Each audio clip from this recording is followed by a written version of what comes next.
Uno de los momentos bélicos más impactantes de la historia mundial, y del cual no tenemos mucha noción en Occidente, pues involucra dos partes beligerantes no muy estudiadas: el poderoso califato de los abásidas en Oriente Medio y el imperio de la dinastía Tang en la lejana China, ambos contemporáneos de Carlomagno. Estas entidades pugnarían por el control de Asia Central, para el control del comercio de la ruta de la seda. Tarde o temprano se tendrían que enfrentar.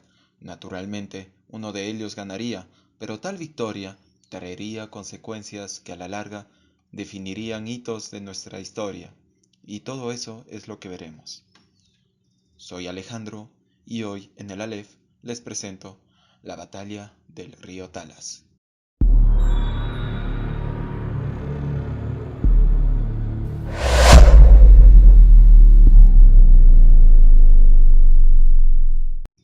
Entremos en contexto. Corrían los siglos 6 y 7, y en Oriente había surgido la fe de Mahoma, el Islam, que venía a proclamar que no había más Dios que Dios y que Mahoma era su mensajero. Eso decía la Shahada, su confesión de fe.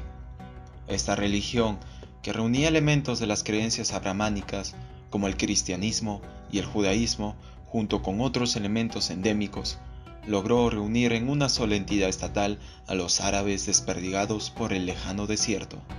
Y tan pronto comenzaron a creer, comenzaron a conquistar. A la muerte del profeta, ya tenían la totalidad de la península arábiga bajo su control. Pero había una duda: ¿quién sucedería al profeta? Fue allí cuando se creó la figura del califa, sucesor en árabe. Este líder, tanto político como religioso, tenía la misión de guiar a los creyentes y expandir el Islam. Con el califato Rashidun, aquellos 4 seguidores de Mahoma que lo conocieron en vida, y el gran general Khalid ibn al-Walid, cayeron las posesiones orientales del imperio bizantino y todo el imperio sasánida de la lejana Persia. Sin embargo, cuando el último de los Rashidun, Ali, yerno del profeta, murió, se asentó una dinastía local de califas, los Omeya. Ellos conquistarían el Magreb y al-Ándalus, pero en el 750 después de Cristo, estos caerían con el último califa de Damasco, Marwán II.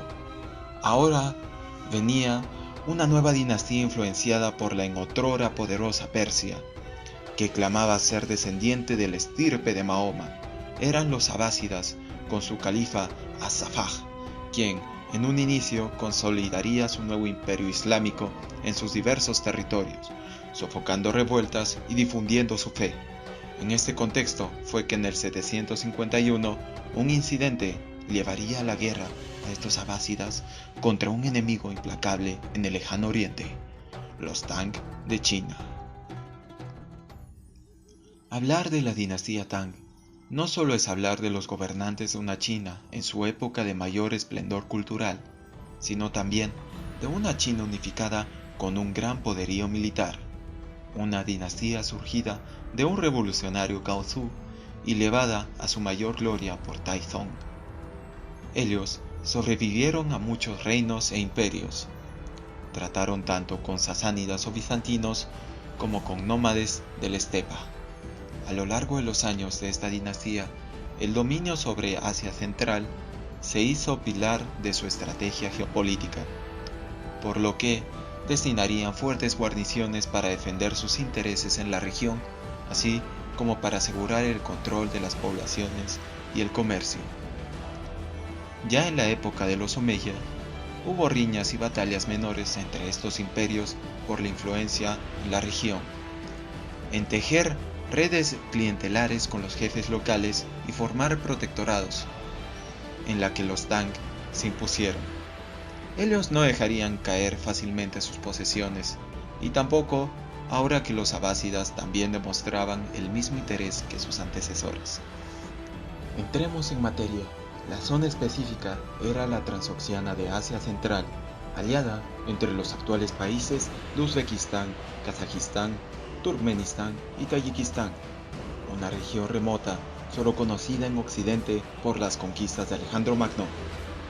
Este lugar era habitado por diversas etnias como turcos y sogdianos. Así, hubo una constante inestabilidad entre ellos a raíz de la riña por la hegemonía regional, a punto de ser susceptibles de intervenciones de potencias aledañas para su causa.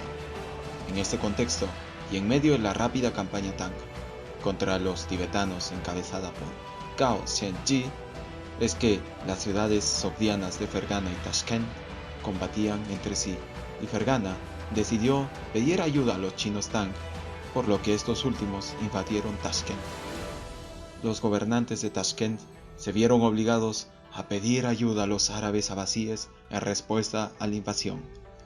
Así, un ejército local árabe deja Samarcanda, liderados por Ziyad ibn Salih, y empiezan a marchar a lo largo del río Talas, mientras que Gao retrocede hasta encontrarse con sus aliados carlucos, una tribu turca de la zona. Al final, ambos ejércitos se encontraron en la segunda mitad del año 751 en medio de la frontera de los actuales Kazajistán y Kirguistán. El número de combatientes que se manejó en esta batalla no es del todo claro. Las fuentes chinas y árabes no parecen ponerse de acuerdo y suelen exagerar el número en todo caso.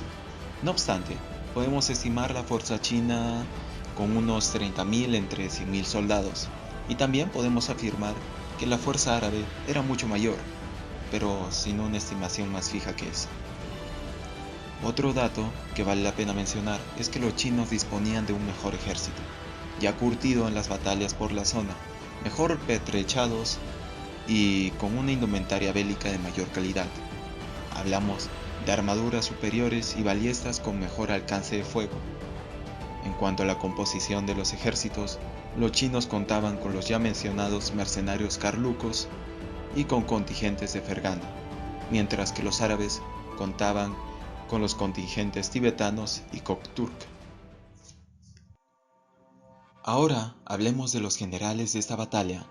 Por el bando chino de la dinastía Tang, tenemos a Gao Xianji, un experimentado general de ascendencia coreana que participó en numerosas expediciones y campañas en la región occidental sobre la cordillera del Pamir. Su rápida victoria en la ciudad de Gilgit contra los tibetanos demuestra su audacia militar. Este general llegaría a desempeñar un papel importante y a la vez trágico en la posterior rebelión de An-Lushan.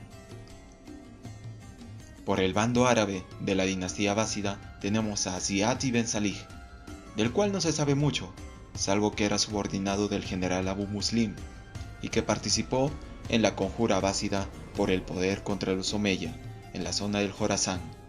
Este general llegaría a ser gobernante de Bujará y Sogdiana, pero terminaría muerto por traicionar a sus congéneres. La batalla. Como ya dijimos, la batalla aconteció cerca a la ribera del río Talas, en la región de Transoxiana, a lo largo de 4 días. El ejército árabe usaba una formación estándar, teniendo sus arqueros al frente, su infantería en segunda línea, la caballería ligera a los costados protegiendo los flancos, y una reserva de caballería pesada dirigida por Ziyad. El ejército chino no distaba mucho del árabe, arqueros y ballesteros en primera línea, infantería y lanceros ferganos en segunda, la reserva con caballería pesada al fondo junto con Gao, y los contingentes carlucos en los flancos y vigilados por la reserva debido a la desconfianza que se les tenía. Primer día. El combate inicia con la iniciativa china. Sus cuerpos principales avanzan y sus arqueros disparan contra los árabes. Los árabes responden de la misma forma, pero a consecuencia de la superioridad tecnológica de las ballestas chinas, los chinos ganan esta primera refriega con muchas bajas entre los arqueros árabes. Ahora, la infantería avanza y los arqueros retroceden. Algo similar pasó aquí. Los chinos disponen de infantería pesada en su totalidad, lo que les da mayor resistencia y efectividad sobre los árabes, de tal forma que los últimos empiezan a flaquear y retroceder. Los chinos, siguiendo con la iniciativa, deciden enviar a sus carlucos, apoyar a su infantería y aumentar la presión. Los árabes responden enviando su caballería a contrarrestar a estos mercenarios. Estas dos fuerzas de caballería terminan alejándose de la escena central. Ziad ve que sus fuerzas siguen debilitándose y envía su reserva a reducir la presión. Gao responde de la misma forma. Debido a la mayor cantidad de combatientes en el bando árabe, la situación permaneció estable y escenarios similares acontecieron durante los siguientes días de refriegas.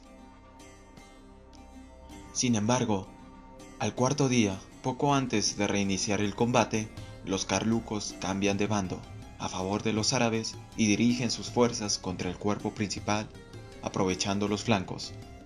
Los árabes, al ver esto, rápidamente se les suman y terminan rompiendo la línea por el frente. Esto, junto a la deserción de los ferganos, terminó con el cuerpo chino siendo totalmente aniquilado. Según fuentes chinas, solo un aproximado de 2000 soldados junto a Gao pudieron escapar del campo de batalla. Así, esta batalla terminó con una aplastante victoria árabe. Las secuelas inmediatas de esta victoria fueron que las fuerzas chinas dispuestas en la región se vieron forzadas a retroceder, pero a razón de preparar una gran campaña contra los árabes, cosa que al final no se pudo dar, ya que Gao y muchos de los contingentes instalados en Asia Central fueron reclamados a presentarse en China por las diversas revueltas en la capital producidas por la rebelión de Alushan, y Gao terminó siendo muerto por intrigas políticas. En cuanto a los árabes abasíes, ellos fracasaron en consolidarse en la región, dando mucha preponderancia a los jefes locales. Por lo tanto, los Tang siguieron manteniendo una influencia muy marcada sobre la región, donde las tribus turcas les seguían rindiendo vasalaje y los árabes les solicitaban apoyo en diversas cuestiones aun cuando ganaron en Talas. Las consecuencias a largo plazo fueron que hubo un contacto entre culturas muy fuerte. En primer lugar, se dio un verdadero primer acercamiento al Islam para las gentes de Asia Central, en especial a los turcos, que a lo largo de los años se irían convirtiendo en fervientes musulmanes. Esto significó una caída irreversible para las creencias chamánicas y budistas propias de la zona. En segundo lugar, al ser los turcos islamizados, poco a poco irían desplazándose hacia Oriente Próximo, fragmentando el califato abásida y creando muchos estados. Uno de estos, el Imperio Selyúcida, lograría conquistar Palestina y adueñarse de Jerusalén, a lo que Europa respondería con la Primera Cruzada. Sin mencionar que los selyúcidas serían el germen de lo que mucho después sería el Imperio Otomano, que llegaría a amenazar toda Europa con la conquista de los Balcanes y los sitios a Viena. Finalmente, la consecuencia más importante para la humanidad es el desarrollo tecnológico que se suscitó producto de esta batalla, pues dicen los historiadores que al capturar a varios prisioneros chinos, estos últimos fueron forzados a compartir con los árabes varios avances, como la fabricación de papel, que hasta entonces era secreto celosamente guardado por los Tang. A raíz de este conocimiento se creó un taller de fabricación de papel en Samarcanda, que distribuiría en un inicio de esta herramienta a los califas abásidas. Muchos filósofos, traductores, médicos, astrónomos, matemáticos y en general eruditos usarían este papel para toda una revolución intelectual. La Casa de la Sabiduría de Bagdad, una de las mayores bibliotecas y centros de estudio de la humanidad, fue prueba de ello. Además, no olvidemos que a través del comercio, los árabes transmitieron todos sus conocimientos a Occidente. Así, el papel llegaría a Europa. Como hemos podido ver, aún las batallas en lugares tan distantes pueden ser muy influyentes en nuestra historia, y también que aún en los escenarios más desoladores como las guerras, se puede extraer progreso para nuestra especie. En fin, había decidido hacer este vídeo en vista que no hay material similar, al menos en español, en ninguno de nuestros medios, lo cual demuestra lo ineficiente de nuestra educación.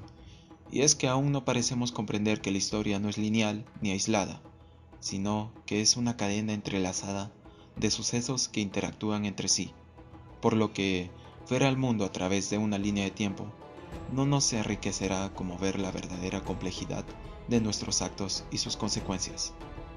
Y bien, eso es todo. Espero que les haya gustado este vídeo sobre la batalla de Talas. Por favor, comenten y suscríbanse si quieren que siga realizando este tipo de vídeos históricos. Denle like si les gustó y dislike si no. Nos vemos. Cuídense.